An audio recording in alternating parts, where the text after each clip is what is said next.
Code release చేస్తున్నాం. December 15వ తారీఖున పోస్టల్ కోడ్ రిలీజ్ చేస్తున్నాం. రాష్ట్రంలో ఉన్న ప్రతి ఒక్కరూ కూడా దయచేసి ఆ రోజు సభను దిగ్విజయం చేసి రాష్ట్ర ప్రభుత్వాల గుండెల్లో వణుకు పుట్టే విధంగా చంద్రబాబు నాయుడు, నేను ఈ వేదిక నుంచి మీకు నేను ఒక అడ్వైజ్ చేస్తున్నా, మీరు వర్గీకరణ విషయంలో కనుక 59 ఉపకులాలు సంబంధించినటువంటి నిర్ణయం తీసుకోకుండా, అండ్ ఇంకొకటి I will conclude within 2 minutes, please bear. గౌరవ సుప్రీంకోర్టు ఇంపెరికల్ డేటా కలెక్ట్ చేయమని, గౌరవ సుప్రీంకోర్టు ఫస్ట్ ఆఫ్ ఆల్ ఎవరు వెనుకబాటుతనంలో ఉన్నారు, quantified data, empirical data collect చేయమని చెప్పింది. ఇవి రెండూ తయారు చేయకుండా మీరు వర్గీకరణకు వెళితే suddenly we will approach the court of law, there is no doubt about it, and we'll go to the court of law, we'll approach the supreme court, high court and tribunal and everything, and nobody can stop us. We have every remedy to go for a court of law. But before that, I am requesting you just follow the Supreme Court guidelines. Without empirical data, without quantified data, if you venture in classifying ABCD, you will pay cost for that. Certainly you will pay cost for that. Chandrababu నాయుడిని నేను ఈ వేదిక నుంచి నేను warn చేస్తున్నా. 2029లో Telugu Desam party భూస్థాపితం అయిపోతుంది. వర్గీకరణ విషయంలో గనక వేలు పెడితే, నేను మళ్ళీ చెప్తున్నా, నేను గౌరవ ముఖ్యమంత్రి చంద్రబాబు నాయుడు గారితో లాస్ట్ అకేషన్ లో when I had a personal meeting, there are certain discussions were happened. I don't want to reveal all these things, but మీకు రాష్ట్ర ప్రజలు 164 సీట్లతో అద్భుతమైన విజయాన్ని ఇచ్చారు. Let us confine for that. Let us confine for the state development. Let you confine your government for the welfare of the Amaravati and the state people, but don't touch reservation. If you touch reservation, you have to pay cost for that. And భవిష్యత్ ముఖ్యమంత్రి అనుకుంటున్నటువంటి నారా లోకేష్ కూడా, పవన్ కళ్యాణ్ కూడా, you people will pay cost for the consequences.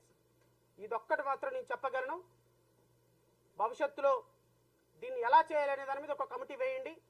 ఆ committee నిర్ణయం తీసుకుంటుంది. Committee తర్వాత quantified data తయారు చేయండి, ఇంపెరికల్ డేటా తయారు చేయండి, అందరి ఒపీనియన్ తీసుకోండి. నా చేతిలో ముఖ్యమంత్రి పదవి ఉంది కదా, నీ ఇష్టం వచ్చినట్టు చేసేస్తే 11 సీట్లు ఇచ్చి గత ప్రభుత్వంలో ఎలా ఇంటికి పంపించారో 11 సీట్ల నుంచి కట్ చేసి 9 సీట్లు ఇచ్చి తెలుగుదేశం పార్టీని ఇంటికి పంపించే కార్యక్రమం చాలా సీరియస్ గా జరుగుతుంది. సో దయచేసి ప్రభుత్వాలు కూడా కొంచెం స్లో డౌన్ అవ్వండి. మీరు మాకు ఎవడో ఎదురులేదులే, మేము ఆల్రెడీ తీర్మానం చేసేసాం, సుప్రీంకోర్టు కూడా చెప్పింది, మా ఇష్టం వచ్చినట్టు రిజర్వేషన్ చేసేస్తామని చేయండి.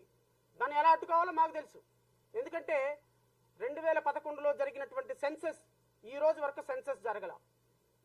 సుప్రీంకోర్టు చెప్పినట్టుగా క్వాంటిఫైడ్ డేటా, ఇంపెరికల్ డేటా తయారు చేయకుండా మీరు రిజర్వేషన్స్ వర్గీకరణ చేయడానికి జరగదు. 2024 డిసెంబర్ 9వ తారీఖు 8వ తారీఖు నువ్వు ఇంపెరికల్ డేటా కలెక్ట్ చేయడానికి పెడితే ఈ రోజున it will take at least 3 years. ఎందుకంటే you are not suppose to collect empirical data. State government doesn't have such authority. Only central government is only authority to collect empirical data and quantified data. ఇవి రెండు కేంద్ర ప్రభుత్వం collect చేయటం మొదలు పెడితే 2 సంవత్సరాలు పడుతుంది. 2 సంవత్సరాల డేటా లోపు రాకుండా నువ్వు రిజర్వేషన్లు అమలు పరచలేవు, నువ్వు రిజర్వేషన్లు క్లాసిఫై చేయలేవు. ఈ 2 సంవత్సరాల్లో 2027లో జమిలీ ఎన్నికలు వస్తాయి. జమిలీ ఎన్నికలు వచ్చిన రోజున దెబ్బ ఎలా ఉంటుందో చూద్దు. కానీ మా దెబ్బ ఎలా ఉంటుందో అప్పటి వరకు రిజర్వేషన్స్ 100% జరగనిచ్చే ప్రసక్తే లేదు. ఎందుకు అంటే ఇది మాలా మాదిగల పంచాయతీ కాదు, ఒక జాతి ఔన్నత్యం యొక్క పంచాయతీ.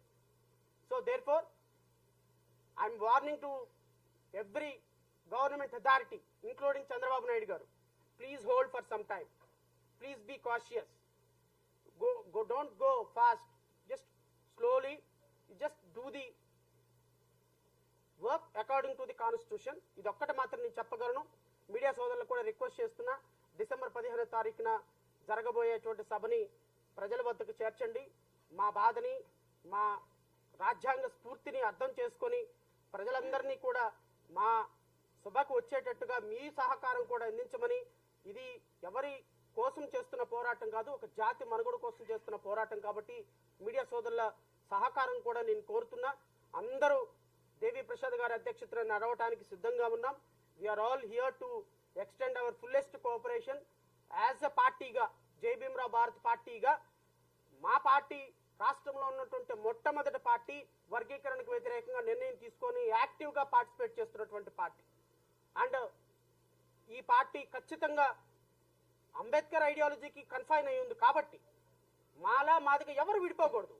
ఇద్దరూ కూడా సమానంగా హక్కులు పొందాలి, రాజ్యాధికారం సాధించాలి. రేపొద్దున 1 రూపాయి వాళ్ళు తిన్నా, 1 రూపాయి మేము తిన్నా మేము కొట్టుకుంటాం. మా పంచాయతీ మేమే తెలుసుకుంటాం. కేసీఆర్ అంటాడు కదా, తెలంగాణలో తెలంగాణ పంచాయతీ తెలంగాణ దబ్బా అని. ఇది మా దళితుల పంచాయతీ, మేము తెలుసుకుంటాం. మీరెవ్వరూ ఇంటర్వెన్షన్ అవసరంలా, చంద్రబాబు నాయుడు ఇంటర్వెన్షన్ అవసరంలా, జగన్మోహన్ రెడ్డి ఇంటర్వెన్షన్ అవసరంలా. మేము రాజ్యాధికారం సాధించిన తర్వాత మేము చూసుకుంటాం. రాజ్యాధికారం సాధించడానికే నా ప్రయత్నం తప్ప, మా పోరాటం తప్ప, మా పొలిటికల్ పోరాటం తప్ప ఏ ఒక్క కులాన్ని కించపరచడం కాదు. మా మాదిగ సోదరులంటే నాకు అత్యున్నతమైన గౌరవం ఉంది. వాళ్ళ వెల్ఫేర్ కోసం మేము కట్టుబడి ఉన్నాం, మా పార్టీ కట్టుబడి ఉందని మనస్ఫూర్తిగా తెలియజేసుకుంటూ, నాకు ఈ అవకాశం ఇచ్చిన ప్రసాద్ గారికి, ఆల్ ఇండియా చైర్మన్, మాల ఉపసంఘాల చైర్మన్ ప్రసాద్ గారికి, మీడియా సోదరులకి అందరికీ, విచ్చేసినటువంటి ప్రతి ఒక్కరికి, ప్రింట్ అండ్ ఎలక్ట్రానిక్ మీడియా అందరికీ హృదయపూర్వక నమస్కారాలు. జై హింద్.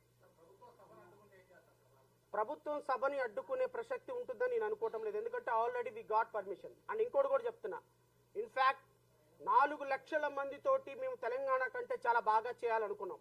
కానీ అత్యంత దుర్మార్గకరంగా ప్రభుత్వం మేము చూపించినటువంటి ఏ గ్రౌండ్కి కూడా పర్మిషన్ ఇవ్వకుండా కేవలం ఒక లిమిటెడ్గా పట్టేటువంటి ఒక కంజెస్టెడ్ గ్రౌండ్కి పర్మిషన్ ఇవ్వటం కూడా ప్రభుత్వం నుంచి వ్యతిరేకత అని మేము భావిస్తున్నాం. But in spite of that there are so many hurdles. In spite of that we are trying to overcome all the hurdles. ప్రభుత్వం కనుక అడ్డుకోవడానికి ప్రయత్నం చేస్తే ఏమవుతుంది? ఏమీ కాదు. సభ గుంటూరు నల్లపాడు గ్రౌండ్ లో జరగాల్సింది చంద్రబాబు నాయుడు ఇంటి ముందు జరుగుతుంది. ఎక్కడికి పోతుంది? సభ ఇక్కడ కాబట్టి అక్కడ జరుగుతుంది. ఈ రోజు కాబట్టి రేపు జరుగుతుంది. ఏ సెక్రటేరియట్ లో చంద్రబాబు నాయుడు ఉండడా? సెక్రటరీ హోమ్ మినిస్టర్ మా అనిత గారు ఉండరా? ఆవిడకి ఇల్లు లేదా? లేకపోతే పవన్ కళ్యాణ్కి ఇల్లు లేదా? ఇక్కడ జరగాల్సిన సభ అక్కడ జరుగుతుంది. ఎక్కడైనా సరే జరుగుతుంది. సెక్రటేరియట్ ముట్టడించే ప్రయత్నం చేస్తాం, ముఖ్యమంత్రి ఇల్లు ముట్టడించే ప్రయత్నం చేస్తాం. నువ్వు ఎంతవరకు వెళ్తావు? మేము అంతవరకు వెళ్ళడానికి సిద్ధంగా ఉన్నాం. సో ప్రభుత్వం, పోలీస్ డిపార్ట్మెంట్ వారు కూడా మేము శాంతియుతంగా జరుపుకునే సభకి కనుక అడ్డంకులు సృష్టిస్తే జరిగే పరిణామాలకి ప్రభుత్వమే బాధ్యత వహించాల్సి వస్తుంది. Thank you so much. And